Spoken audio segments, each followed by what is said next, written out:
Well, hell yeah, man. Let's get into it. Johnny, welcome to the podcast, man. I appreciate you taking the time. Of course. Thank you for Yeah, having me. of course.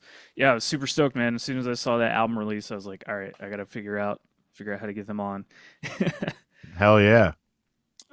So the thing that I like to always start with on this podcast is I want to know about your personal heavy metal history. So those bands and records that you discovered or had friends help you discover that got you into the genre. Yeah. I mean, I think like a lot of metalheads, we probably have like a collection of at least like 5 to 10 records that we can think of growing up that were like, oh shit, like this definitely formed me and helped me on my metal journey. But I had a little bit of like a backwards metal journey, we'll call it, where I really became initially obsessed with metalcore first Mhm. as a kid. I think I saw the music video for Before I Forget by Slipknot, and I was like, oh, I didn't know you could sing and do this stuff at the same time. That's crazy. And then I ended up going down more of the rabbit hole of Killswitch Engage. Mm. So like my first obsession was As Daylight Dies, like that record specifically. I was like, Howard Jones is the best. Adam D's writing some amazing songs, and he's a great producer. Yeah. Um, so that's kind of like where my roots really stemmed, was that era of metalcore. So it would have been like early As I Lay Dying, and like even, like Shadows Fall and Lamb of God and stuff like that. That like prime era. Yes. And then after that, I found out that Cannibal Corpse was a thing. And then I kind of went down the death metal route, and I kind of never looked back after that. So I think the first Cannibal record I really got obsessed with was Evisceration Plague. Yep. It kind of came out at that time where I was really getting into them, and I still think that sonically it's one of their best records. I Yeah. think it sounds great. I think it's some of the best songs they've written. Um, and then yeah, kind of going on from there after I lived in death metal for like ever. I kind of started going into the gent world, and I was a big fan of Volumes for a bunch of years, and Via by Volumes is still like a really big record for me. I wanted to write songs that sounded like that for Hmm. years. Like I was just like, I want to write my version of Edge of the Earth, like how can I encapsulate the same feeling that that song gave me in my own way? And I think I chased it for like a decade. I don't know if I ever did it, but I really, really liked that album a lot. Yeah, I don't know. I'll give you three right there at least. I don't know how Yeah. many that was, but I could go on like moving forward, but those are like probably some of the bigger ones for me. And Whitechapel, of course, too. Somatic Defilement was Oh crazy. yeah. So Yeah, yeah. yeah, they're basically like a local band for me. I saw all of their first shows when they were coming up, like before their EP even came out and all that shit. And like my Chapel? friend's band, yeah, yeah, Whitechapel, yeah, Oh, damn. Okay, that's awesome. You're very lucky.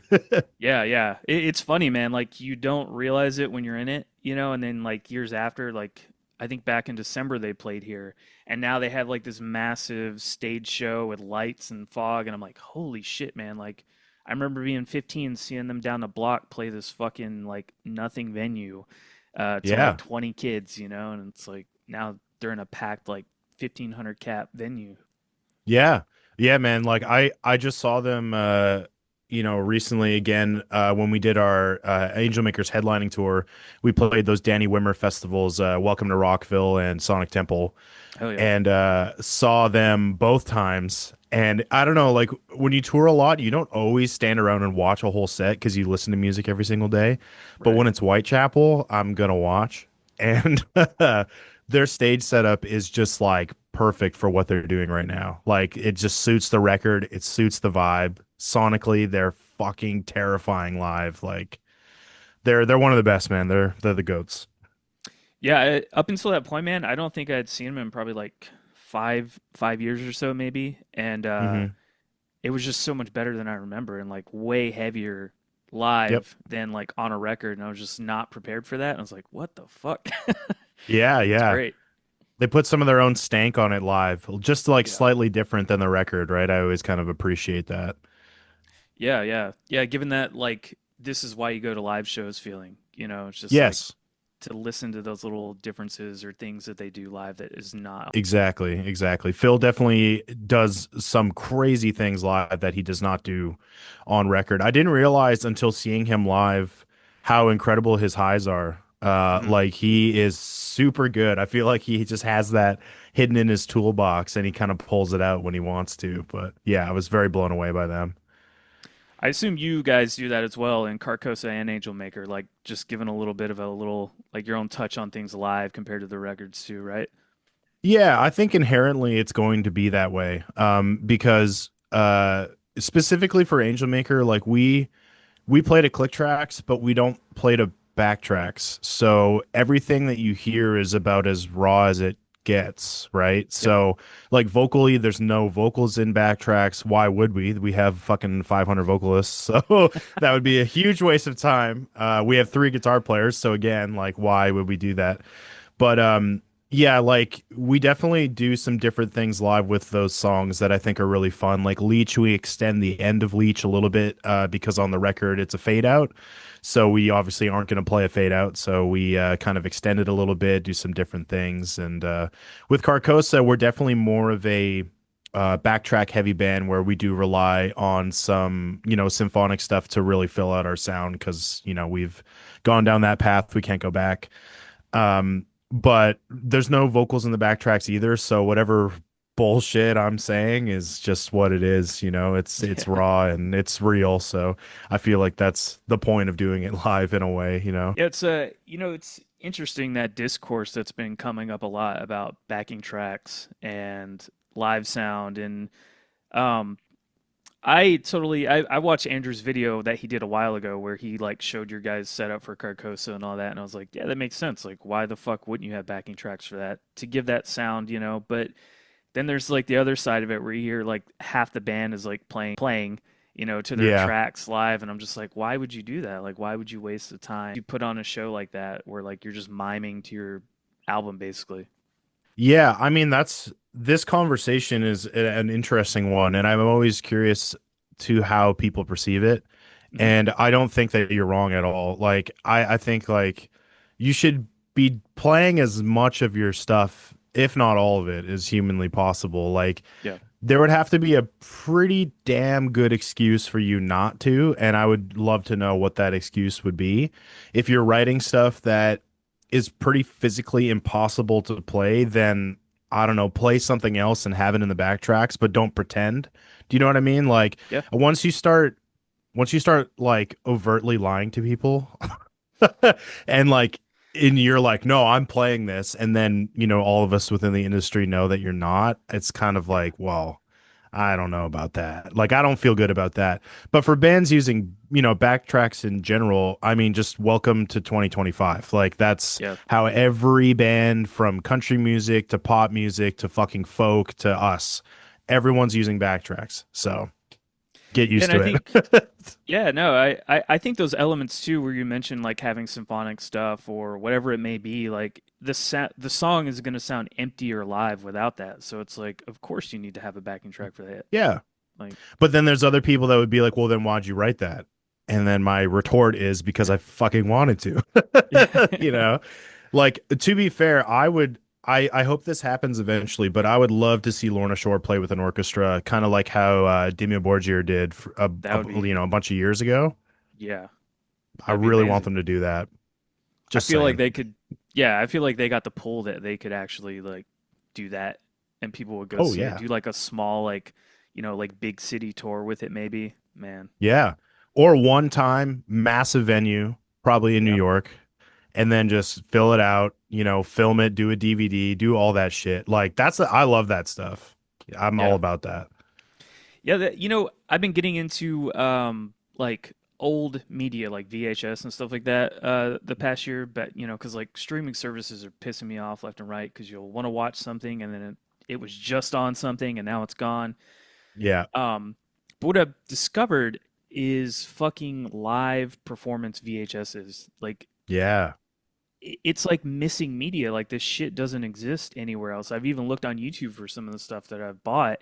And I'm like, holy shit, like this is nowhere. Like I have an actual physical copy of this live performance, excuse me, of a Cradle of Filth or something like that. And I'm just like, like, how does this, like, how does it get to that point where like it just doesn't exist anymore? Does that make sense? Oh, it totally does. I don't really know. I don't know why bands kind of stopped.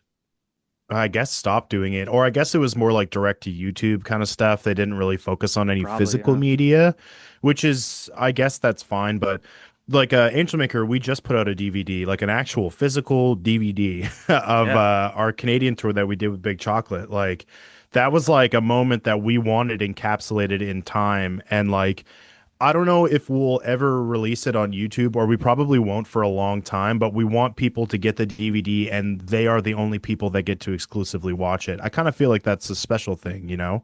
Yeah. We did a similar thing for when we did Chaos and Carnage. We have physical VHSs. We limited them to 100. And it's Oh, like if you have that VHS, like that's it. You're the only person that gets to see it. So, and like growing up too, like I still have it over there. The Set the World Ablaze DVD, Kill Switch Engage, yeah. or like Philadelphia, Lamb of God, or any fucking Black Dahlia Murder DVD that they ever did. Like that stuff was like iconic for me growing up. Like that's like what made me want to do this stuff, was watching those DVDs. So I kind of hope that maybe people get back on it and do it again, you know? Yeah. Yeah, like I definitely see the side of it where like everybody's just trying to put stuff on YouTube because it's easily accessible, and that makes a Hmm. ton of sense because you do want people to like see your stuff and, maybe like, hey, this DVD hasn't been around, so we'll just throw it up on YouTube. I Yeah. totally get that.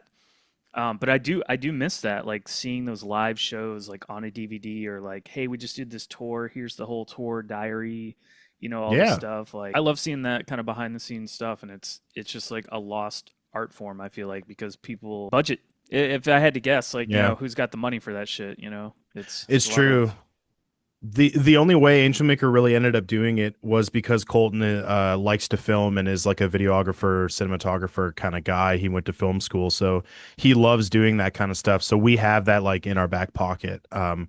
But like if you don't have that, you kind of either have to do it yourself or hire a documentarian to do it for you. Yeah. So I get that it's definitely a lot of work. But if you're doing really special stuff, like if, for example, if Lorna ever did do that where they played with the full orchestra, I want to know how that came about. I want to know the behind the scenes. Like Dima Borgir did that. They did a documentary for that set that they played in Norway. Like Yeah.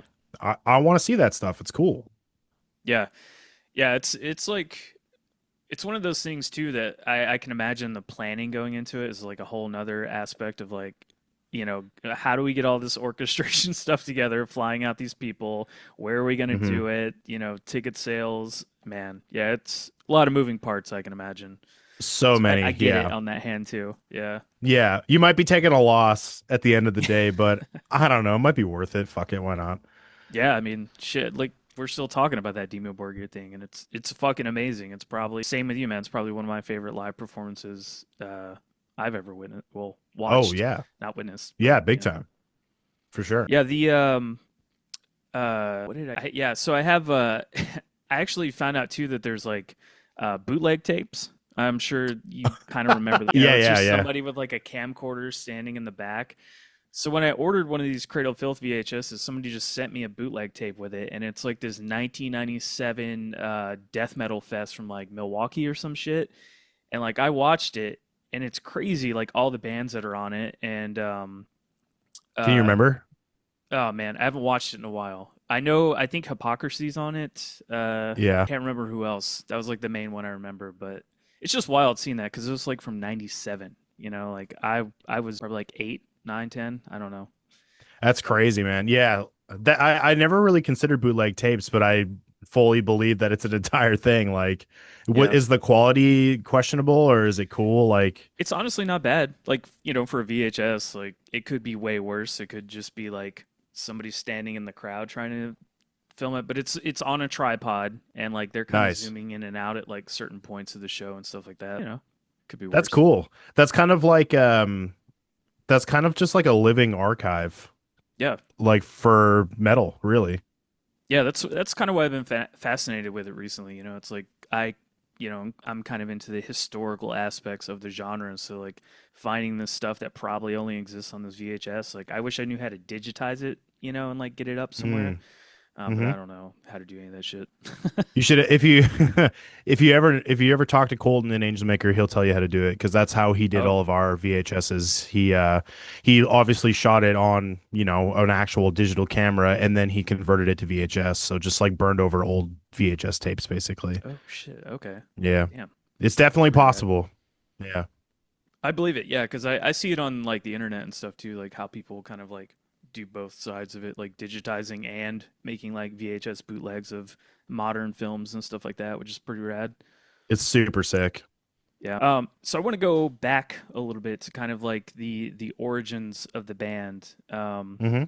You guys started probably during one of the worst times you could start a band, in 2020. So I kind of want to know what that was like, going into this thing of like, oh shit, we got this band, we got some singles, and then bam, pandemic happens, and how does that throw a wrench into? I've said this a decent amount to people who have always asked about like what COVID was like for, me personally or the band and stuff like that. And I always feel a little bit bad only because we ended up thriving during that time. Mhm. Like we fully took advantage of the time off and just tried to really focus on doing the band as much as we could, like nobody was working. Like, I mean, Andrew is a YouTuber, so he could work the entire fucking time. And it gave me the opportunity to focus on social media. Like, I only got Instagram in the 2019, 2020. So I was like, all right, well, I'm doing this now. I'm going to focus on this. But for the band, like Carcosa, the songs and the stuff were, getting written before COVID happened. Like our old Yep. band Galactic Pegasus was, retiring, we were quitting, but it was just us, rebranding. So we already had everything for the most part ready to go. Like our visuals, our logo, and we had a plague that was ready to go. And yeah, COVID happened, and we were kind of like, well, we could sit around and wait, but I don't really know what that's going to do for us. I feel like Yeah. if anything, if we gain momentum and then just stop, like we're going to fuck ourselves royally, right? So we kind of just were like, all right, well, let's start releasing stuff and see where it goes and see how people feel about it. And I mean, we got lucky off the bat, a plague worked out. People really liked that song and kind of picked up on our vibe really quick. And we were like, all right, well, let's just keep fucking doing it. Let's make merch and hope people buy it. And luckily people did. So yeah, I don't know. We thrived a lot during COVID, which is a weird thing to say. Obviously, I feel bad for the people that didn't. And I know for a lot of artists, it was a really fucking hard time because Yeah.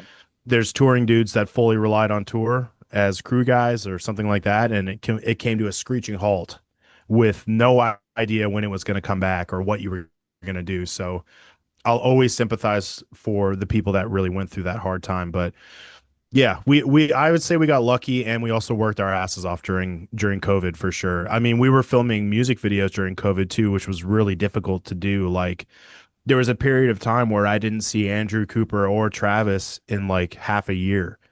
And then Damn. we just showed up and we're like, all right, let's do this music video. And we would do it ourselves and build the set ourselves and then we would disappear into the ether and not see each other for like another 3 months or something, depending on COVID, regulations. It's different in Canada, obviously, than the US. Yeah. But yeah, man, I don't know. I've obviously feel really happy and that we ended up coming out of COVID alive, I guess we'll say, literally and figuratively. Yeah, it seems like you guys had a really, really solid like DIY ethos too, with like, we're gonna embrace social media and do all these things. We're gonna like YouTube, Instagram, TikTok, all this stuff that like really helped during that time. And you guys Hmm. just went like headfirst into it, and then like you mentioned, doing the videos yourself and having fun with that. Like where did that come from? Just like that DIY, like, hey, we have to do this ourselves. I mean, a lot of it had to do with budget, Yeah. because like our previous band, Galactic Pegasus, we never made money in that band, like rarely. And any money that we did, we would put back into the project, right? So Yep. it's not like we had a reservoir of funds that we could pull from. We ended up just, having to do and pay for most of the stuff out of our pocket. But for the music videos and all that kind of stuff, it was again just like budget thing. We worked with our friend Connor Gilkinson, who we have done a million videos with between Angelmaker and Carcosa. So many fucking videos. And I mean, shout out to him because he always gives us a great deal and he really helps us out. We usually always end up coming to him like a month before, being like, we need a video, help us. And then we make him do everything on the shortest time fucking possible.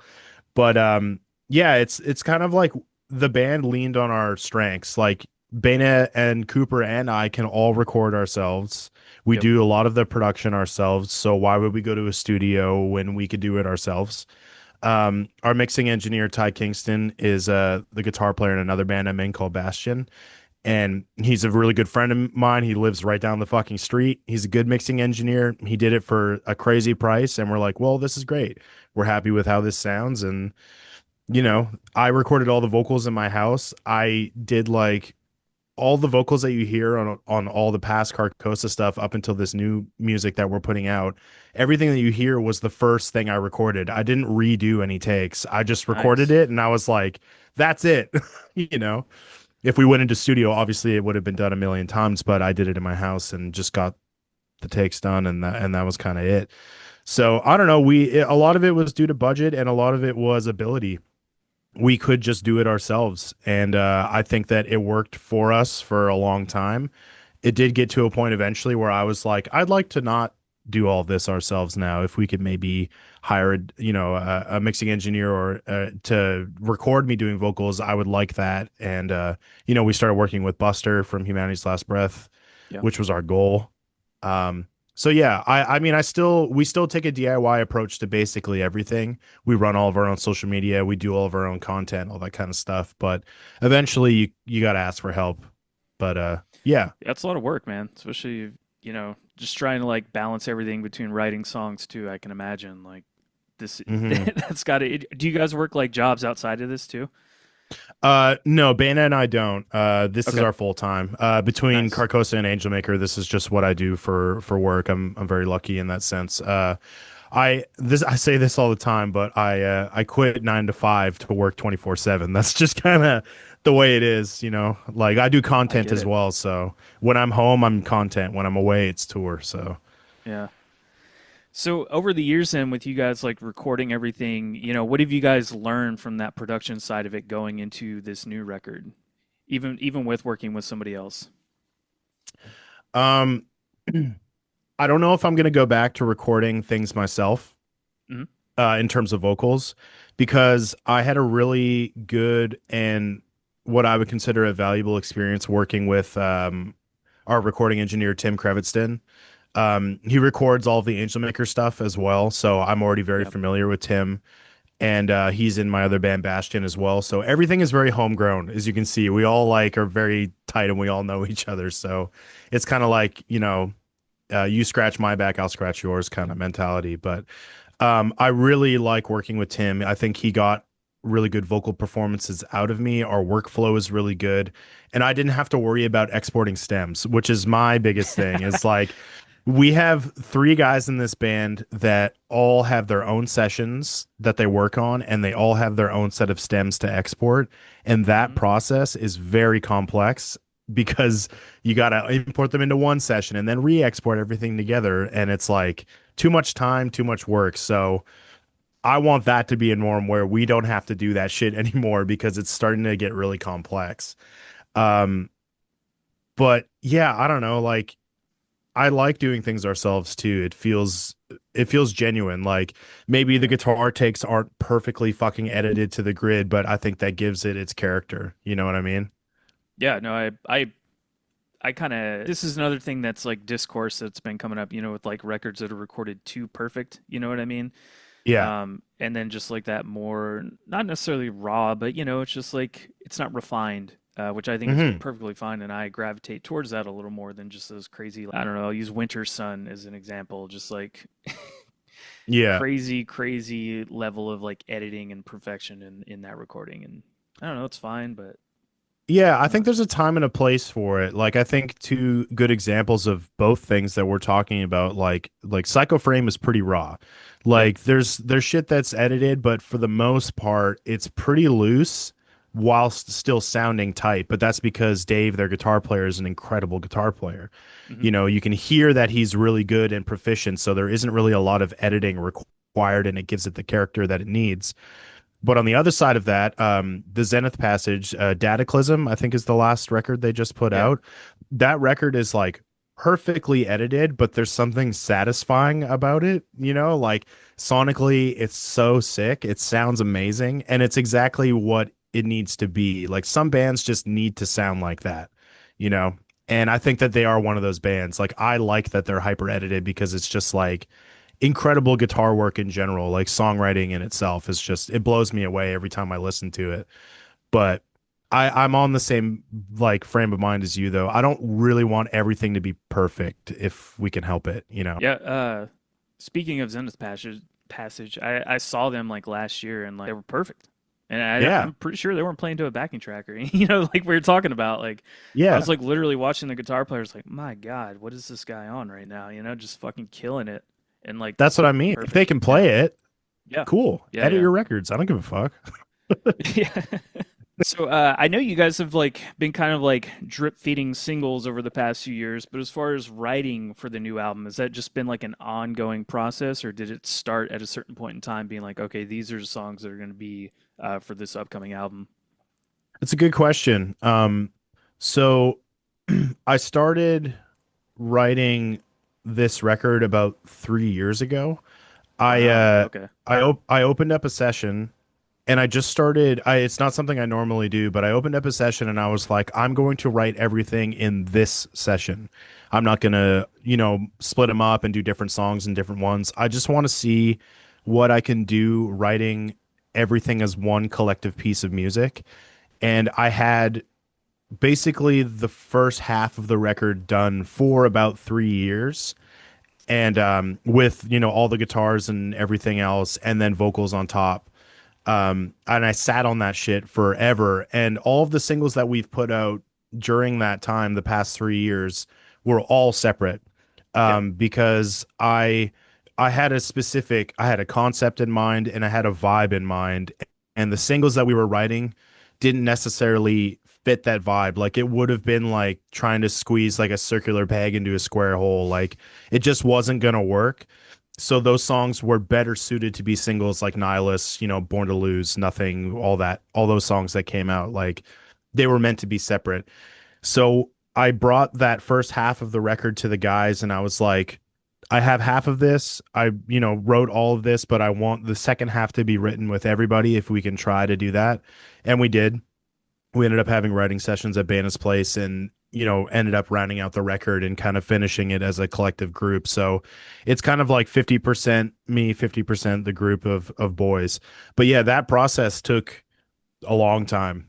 It Yeah. took a long time to write it, especially because I'm stubborn and I'm like, I have a concept. I'm writing this concept. It needs to fit this. So kudos to my guys for sticking, you know, by me, even though I can be very, very particular. I have no problem admitting that, especially when it's something I care about as much as this. So Yeah, I mean, it when was you have a like this creative thing that you want to get out, like I totally understand like sticking to it. It's like I need to get this out. yeah. Yeah, it's an incredibly personal record for me. I've never really written I mean, Anthology or Absent, you know, was also a concept record about something really important to the band, like, you know, suicide and all that kind of stuff. But Yeah. this record is about me and my upbringing and my relationship with my dad, the entire thing from start to finish. It goes in chronological order as I grow up. Wow.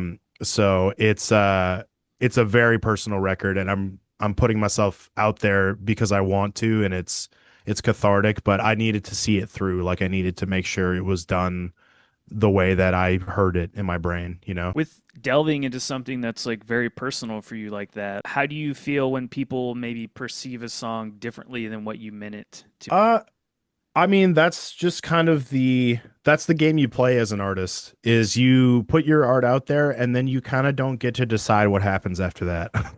that. It's just up to other people. Like, you know, my story is specific, but it's not exclusive to my experience. Like, I know a lot of other people that have gone through similar relationships or issues, trauma growing up that maybe they're not necessarily indicative to their relationship with their dad. Maybe it Yep. was a grandparent, maybe it was a mom, maybe it was a sibling. Like you can puzzle yourself into the story however you want, and I have no problem with that. Like I said, like it's art and it is a suggestive term in the first place, so you can interpret it however you want, and I'm never going to tell you that you're wrong or anything like that. If you Sure. ask me what it's about, I will tell you why I wrote it and what it's about for me, but you can take it and use it however you like. I definitely am not precious about that. So now you kind of mentioned this, but on the flip side of that, knowing that there will be people who identify with what you're writing and can like connect on that deeply personal level, like how does that make you feel as an artist, knowing that you've like reached kind of like that, what's the word? I guess connection, with other people where they're like bonding with the art through like I guess trauma, for lack of a better Yeah. word. Yeah, well, I resonate with albums like that gave me that feeling growing up. Like The Color Clear by Reflections is a massive influence on me personally, and that song comes from a very real place of trauma that Jake went through. And I like having heavy music that is relatable. I think that's kind of something that maybe deathcore doesn't have as much is Right. deathcore, but with more metalcore and or hardcore lyrics where they actually like mean something. Like they come from a real place. There's a story being told, there's an experience being explained. Like I don't mean to talk about Lorna Shore again, but like the Pain Remains record, Lorna Shore easily could have written a record that was just about blood and guts and rock and roll, right? But Absolutely. they wrote a real story about, personal things that happened to them. And I think that plays a big role as to why that record is so universally accepted and listened to by people outside of the genre because they're saying something here and I appreciate that. So I want to do that for other people too because I know that there's people that have gone through shitty things as I have, and I think that it's important to be candid about it and talk about it if you feel comfortable.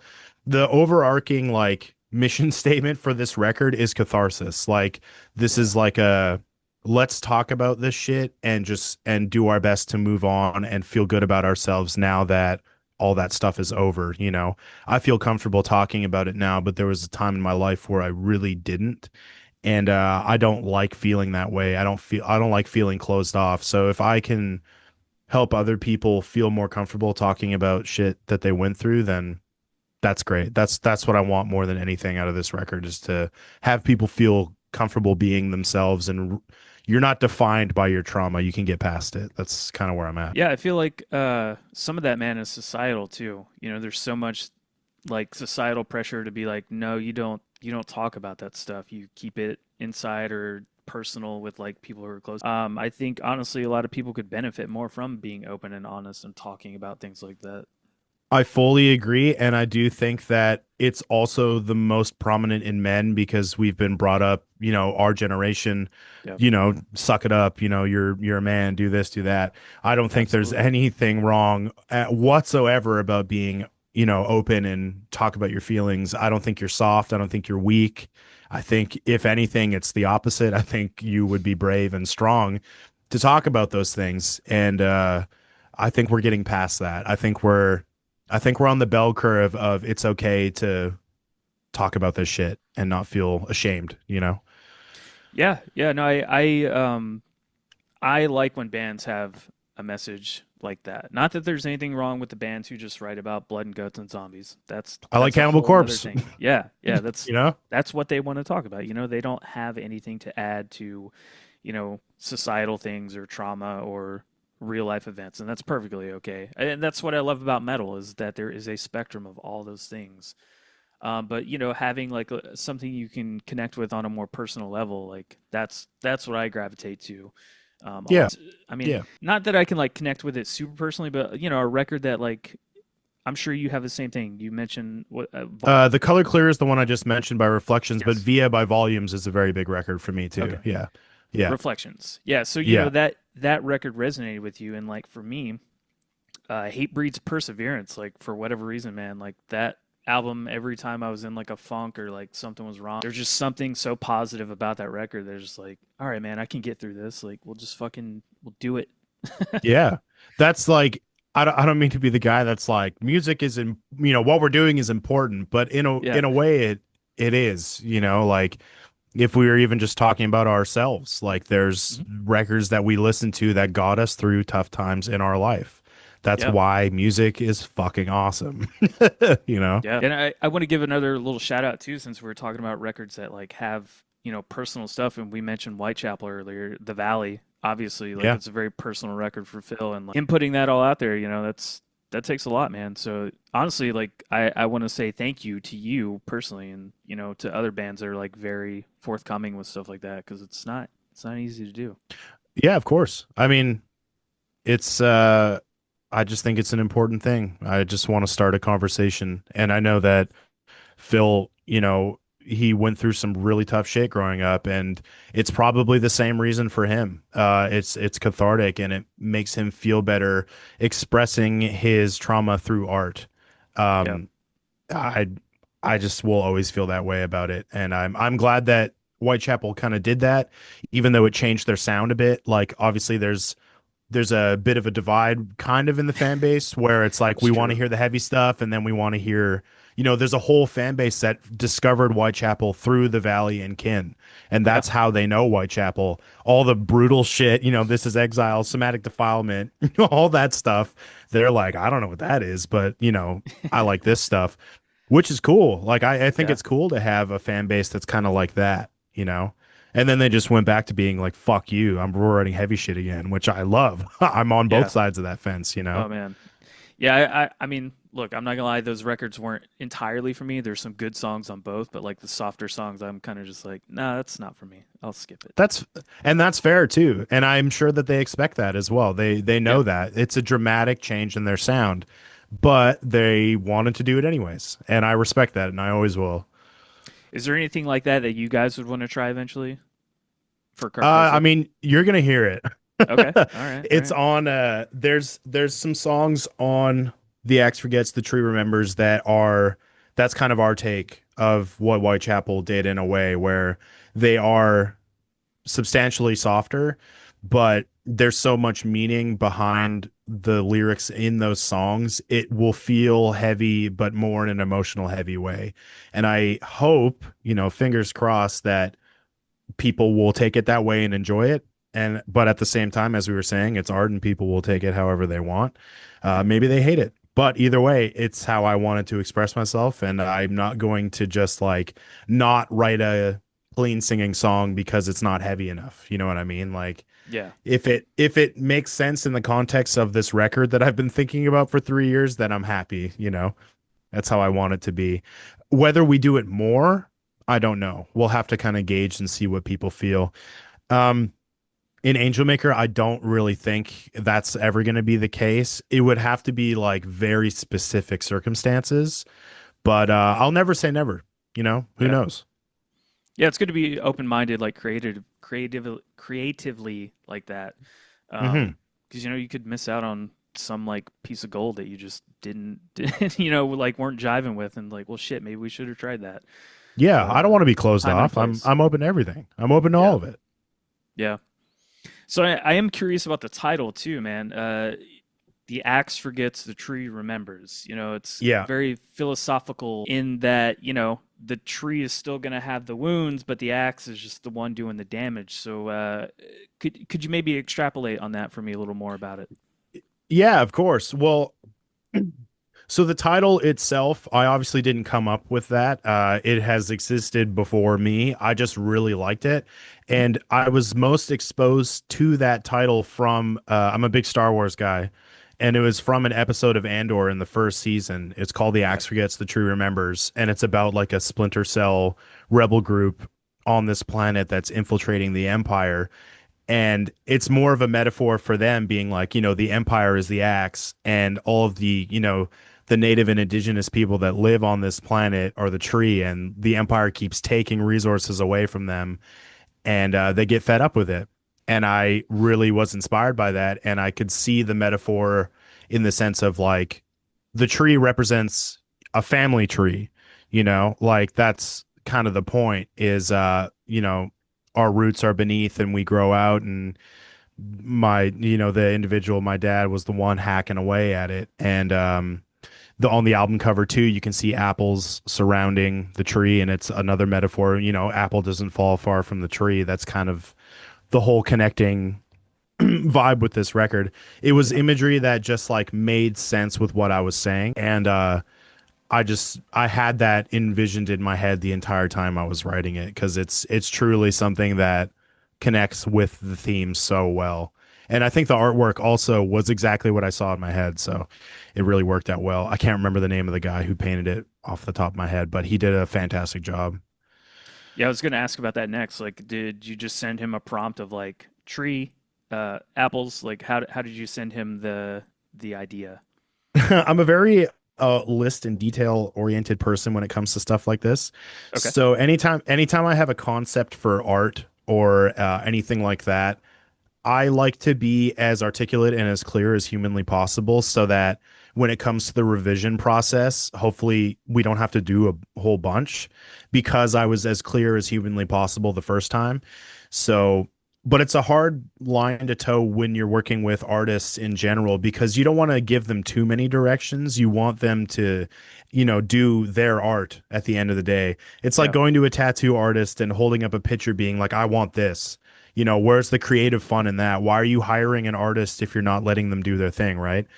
So I kind of give them more of like a visual guideline of what I see in my head. So I'll explain the concept of the record usually in a full body paragraph. And then I go through visual examples of like art that I like and kind of what I'm feeling. And then I'm like, all right. And after that, it's up to you, you know, Perfect. and they did a great job. So Yeah, yeah, it definitely fits the theme. Like I I got it pulled up here. I'm gonna put it when I edit this together. It'll be on the yeah. screen too. But I really like the detail where the axe is with like just that little bit of light, just kind of Hmm. shining on it and like illuminating it, like taking away from the darkness of the tree. And it's like, damn, man, that the juxtaposition, they got it right. Yeah, it's kind of cool, right? The dichotomy of the two different things. Yeah. There's kind of a funny note on when we were working on the album art, and like I mentioned it in my write up too. I wanted the tree to bleed, but I didn't want it to bleed red. I wanted it to bleed like gold or yellow, obviously to suit the Carcosa branding and theme kind of thing. Hmm. And there was one point where we're like, is the yellow gonna look like pee? Like, is it just gonna look like fucking pee dripping down this tree? And luckily, it looks more gold, I think, than yellow. Yeah, So it I, looks I gold. think it looks good, right? Like, it doesn't Yeah. look like piss, but I mean, if you want to call it a piss tree, you can too. Fuck it, whatever. Well, now it's out there in the world. People are gonna look at it and see piss tree. Piss tree. I don't care. Man, you know what's funny is like I mainlined all of Andor in like 2 weeks, and I did not even put together that that was a quote from the show. Um, Yeah. Go through because the it took me down a episode path. guide, you'll see it. Yeah, no, I believe you. But I mean, amazing show, right? Like, Oh holy my shit! God. I'm rewatching season 2 for the third time right Wow, now. wow.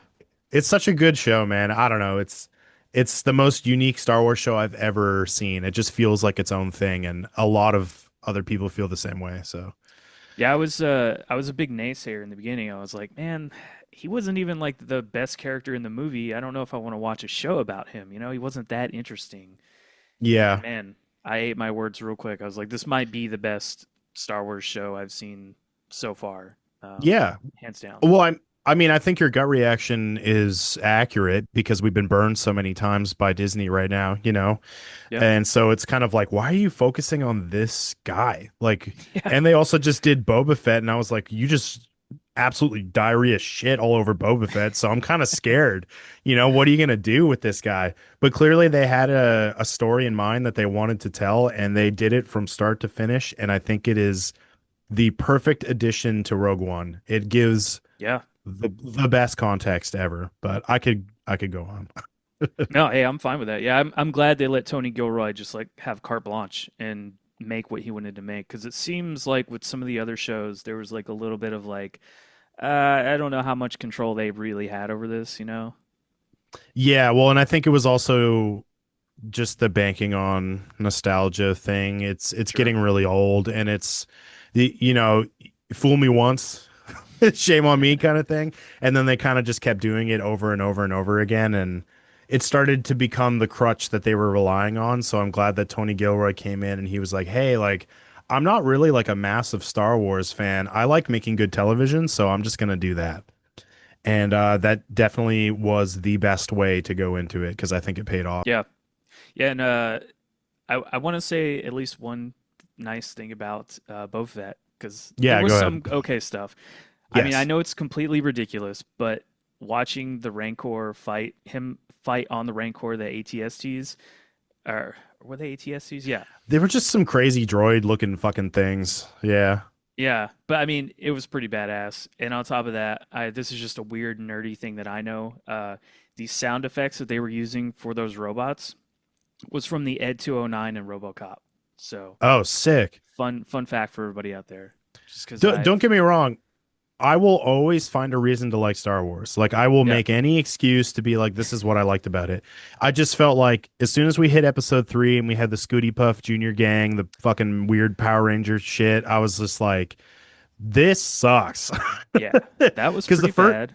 it was the first 2 episodes, like the whole Tusken Raider Sand People arc, like how they brought him in and he was incorporated into their tribe and all that kind of stuff. Like I had my hopes pretty high. I was like, this is really cool. They're telling an awesome story.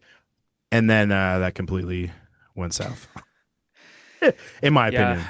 yeah, and it seems like too because like Tamora Morrison, he's like, I still want to do the part, but they don't want nothing to do with it right now. And I'm like, man, that sucks. That sucks so Yeah. bad. They just 'Cause need he's to good have in it. him as they need to have him as Commander Rex. Yeah, I would watch that. Yeah. That'd be great. Maybe he'll show up in Ahsoka or something. Yeah. Oh my God. I'm curious where that show's gonna go. I really enjoyed that one. I don't know. I know some people didn't, but I loved it.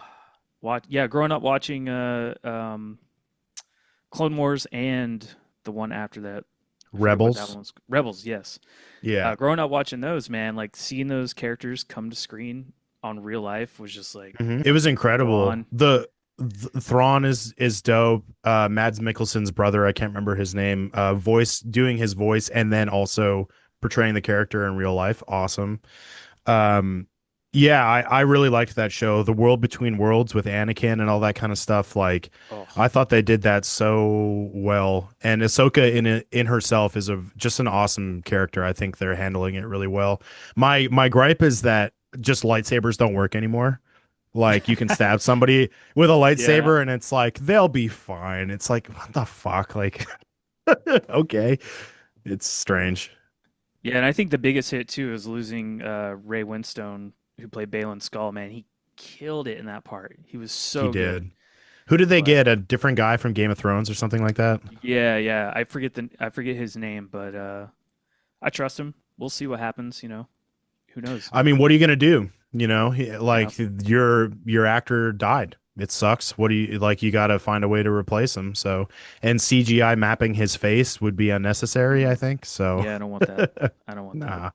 nah, no, Okay, let's we'll get on one last thing here with the music, and I don't want to keep you too much longer. I like to keep them you're around good. an hour here. Mhm. As far as like your writing process with Andrew and the rest of the guys, like how do you guys kind of divvy up stuff? I know you said you had like pretty much the first half of the album, but as far as the second half of writing it, how'd you guys kind of uh, divvy it up between each person? Writing in Carcosa is an interesting thing because Bana would admit this as well, but he isn't a full songwriter. Andrew is really good at creating ideas. And normally when we get together to work, Andrew will have like one riff or something like that. And I will kind of hear where it will go. I'm a slave to structure. That's kind of maybe a negative thing sometimes is I love standard song structure. Sure. So if I hear a riff that Andrew wrote, I'll be like, okay, well, that's definitely a verse. So I know how to come out of it. I know how to get into it, that kind of thing. So that's kind of always been how our writing flow was. 1983 was that. That was like a collaboration between Bana and I more than anything. But Bana had the first riff, and then yeah, we just kind of went from there. Cooper's a really interesting songwriter in itself because Cooper doesn't write a ton of songs, but when he does write a song, it's usually always great, and we don't really have like many notes on it. He's very similar to me, where like when I start writing a song, it's done by the end of the day. Like I cannot work on it more than that. I need when I start it, it needs to be done by the end of the day. It's just how I am.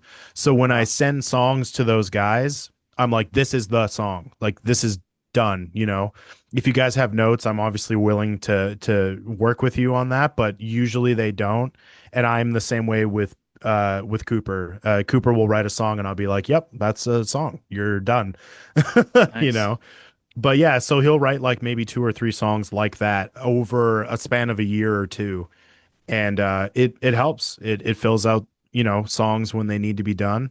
I do think we work well together in the same room, which is something I'm not used to. I'm very used to writing on my own, but I think it's important as a writer to be able to do both. Yeah. Having the ability to work with other people, especially within your own band, is just, I think, essential, and it keeps things even. So, yeah, it's an interesting process, but I'm happy with it. I like being a part of it. Yeah, yeah. No, the collaborative spirit has always got to be there because otherwise, somebody's going to start feeling left out and being like, "Well, what am I even doing here? I'm just playing somebody else's Yeah, songs." and I feel bad sometimes because I do like I get really stubborn and I'm like, this is how I wrote fucking five songs and this is the songs. But it doesn't mean I'm ever closed off to working together. I'm not that way. I'm not that much of an asshole. Is it kind of the same thing in Angel Maker? Like, are you like the main songwriter over there? Do you like a lot more collaboration going on? I assume with how many people are in that band.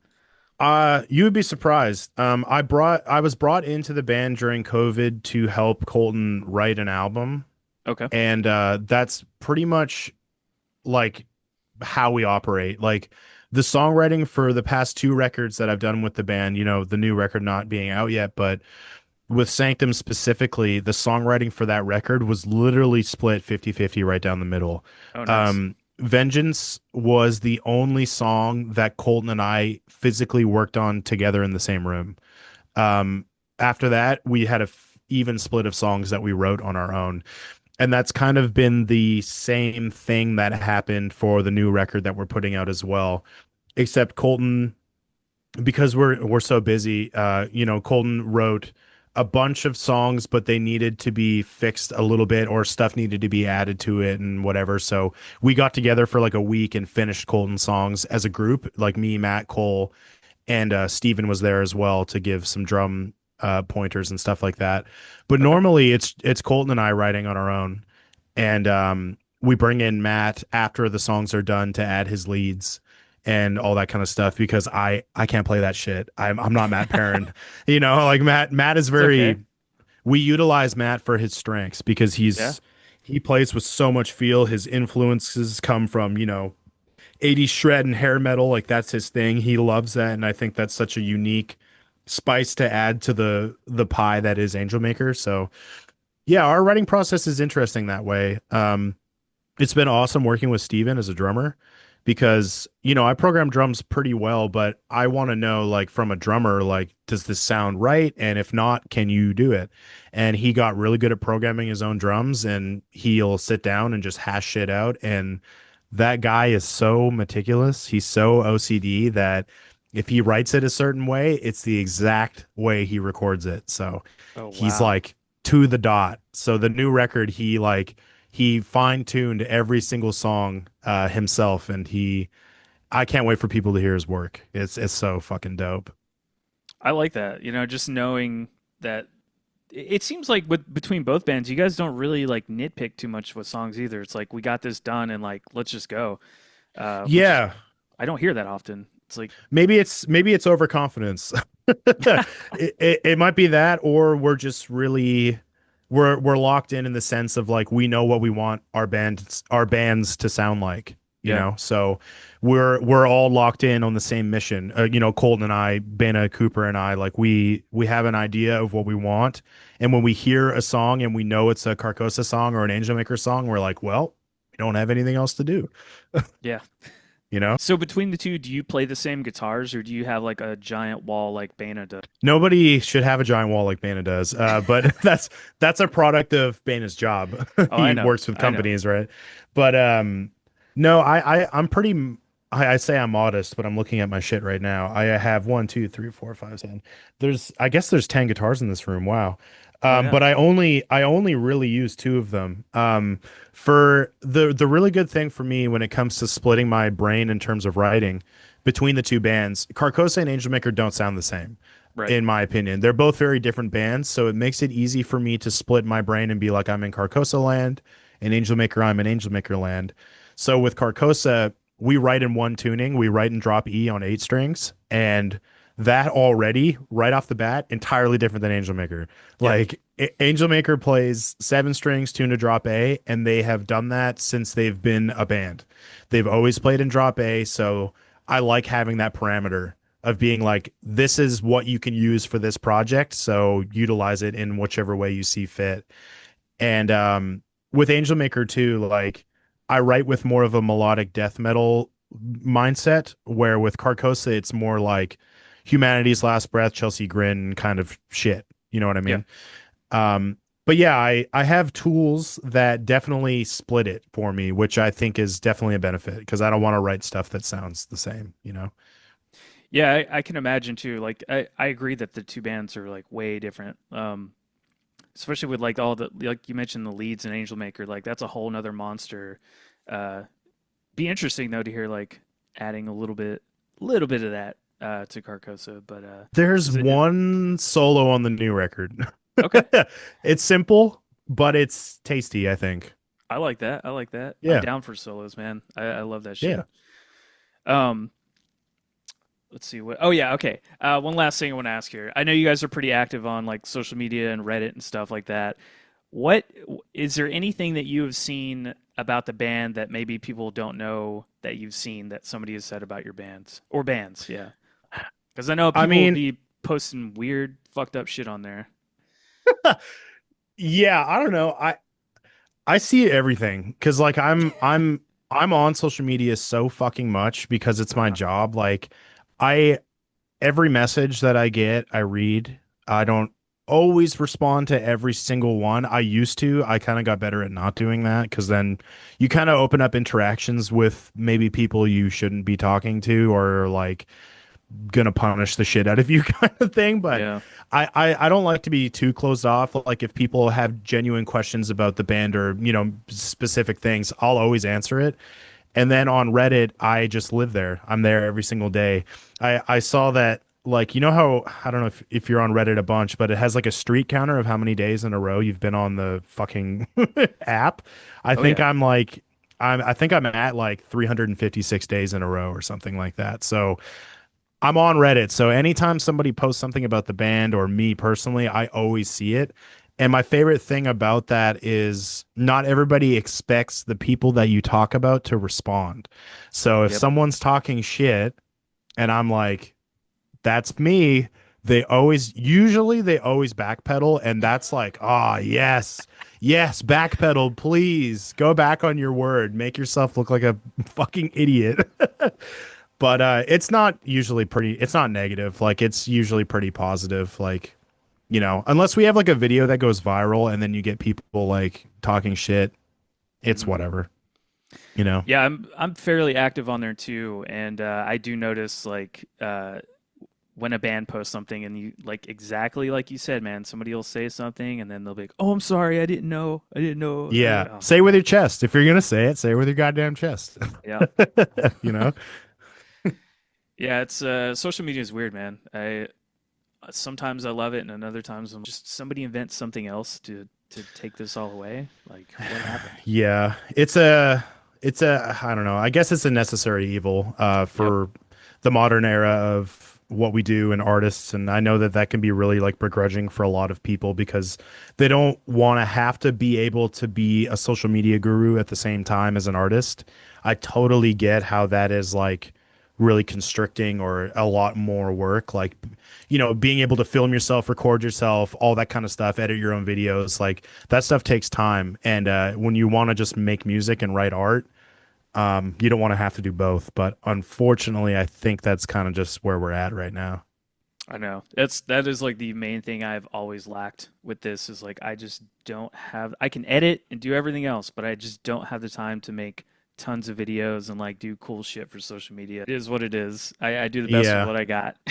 I mean, if you still get fulfillment out of what you're doing and you're happy with the content that you're putting out, I would say that that's a win at the end of the day, man. Like Yep. you can't, and not everybody can expect so much out of yourselves when we have to live our own fucking lives as well. Like, do you work as well? You have Oh another yeah. job? Yeah.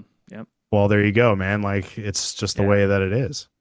Yeah, that's it is kind of nice. I will say this. I have a pretty lax job where like if I need to edit something at work, I can just do that. It's no big deal. Perfect. But making stuff, that's like the whole other thing because I work all fucking day and the last thing I want to do when I get home is make more stuff. So I know. I usually plan stuff like this on my days off where it's just like I don't have anything to do. We're gonna do Hmm. this all day and then worry about it the rest of the week. That's fair. Well, man, I really hope that eventually you can get to the point where you can take that risk or that jump and try and do it full time. Like, Yeah. Bana and I both did that, and well, luckily we had the opportunity to make that possible. But I really hope that for yourself or any other people that do this and want to do it as a job, I hope that that opportunity comes for you because it's nice, man. It's genuinely, we're very lucky that we get to do it. Yeah. Yeah, I've been trying, man. I've been next year will be like 10 years of me doing this and I'm just like I took like a 3-year break. So that's on Yeah. me. That fucked everything up like real hard. Was that Um during COVID or like it was. when was that? Yeah. Yeah, I got just real burnt out, man, like doing shit on COVID and no bands were doing anything. So it was like, well, what do I have to do? And I wasn't doing YouTube back then. It was all audio Mhm. only. So it was like I need to step away from this because I'm not enjoying it. And That's fair, man. Sometimes you got to step back and to look in, you got to see it from the outside and be like, do I really like doing this? Is right. this something that I want to do? Do I feel passionate about it? And clearly you do because you're back. So Yeah, yeah. I think I'm on like 2 years back now, so it's been going all right. that's good. You know, some hits, some misses. That's the life of what we do, buddy. Like, I I put out a million covers and they're not all good. I can tell you that for free. I might edit this out. I might leave it in. I don't really care. But I have this funny thing that I call the heavy metal history curse, where at least once a year I get somebody on that either gets kicked out of the band or has some kind of weird fucked up allegations against them, and I'm just like, Oh how does this happen? no. And so this just happened with the whole Cradle of Filth drama and their You're guitar right, it player, did. and I'm like, oh my god, the curse strikes Did it? again. Well, here's my question though, social media wise, did it drive more eyes to your video then? Did more people watch because of that? I don't think so. No, I haven't noticed any like uptick or anything like that. Interesting. You know what? I had kind of a similar thing happen with me as well, but it was for my albums of the year. So there Oh was yeah. like a few years in a row where I picked the album of the year that I loved, and then within a month or like I don't know how long, the vocalist always gets canceled. I did that with Issues. I had the last Issues record I loved, and then Tyler Carter got canceled. Hmm. And then I loved A Hill to Die Upon by Mental Cruelty. I was like, this record is so sick. And then Luca got canceled, and I was like, I'm just gonna stop picking albums I like. Oh you shit, I know? didn't know that. I fucking love that album. Yeah. Well, Oh, we dude, don't have to talk about I'm it. not gonna tell Yeah. you on here, but once we're Yeah. done, maybe I'll tell you. But yeah, it's unfortunate. I relate to you in that way. Damn. Yeah. Okay. Well, the new record comes out October 15th. As far as people being able to support you guys, Angelmaker and Carcosa, where can people do that? That best help. Well, we got pre-orders out right now for the new Carcosa record, so you can head to our store, www.carcosabc.com, I believe it is. And we have everything up there. We also have a bunch of stuff. Most of our pre-order is on our indie merch page. So if you go to indie merch, you can find us there. And that would be the same thing with Angelmaker. We haven't announced pre-orders yet for the record, but they will be coming out very shortly. So keep your eyes out for that because there's going to be a lot of stuff there. So I'll be posting all of it. I can't not. So Yeah. you'll definitely see it if you follow my socials or anything like that. Hell yeah, man. Well, Johnny, again, I want to thank you for your time. Thank you for being open about everything with the record and that vulnerability. And man, I'm looking forward to it. Oh yeah, thanks, man. I really appreciate you having me. This has been great. Yeah.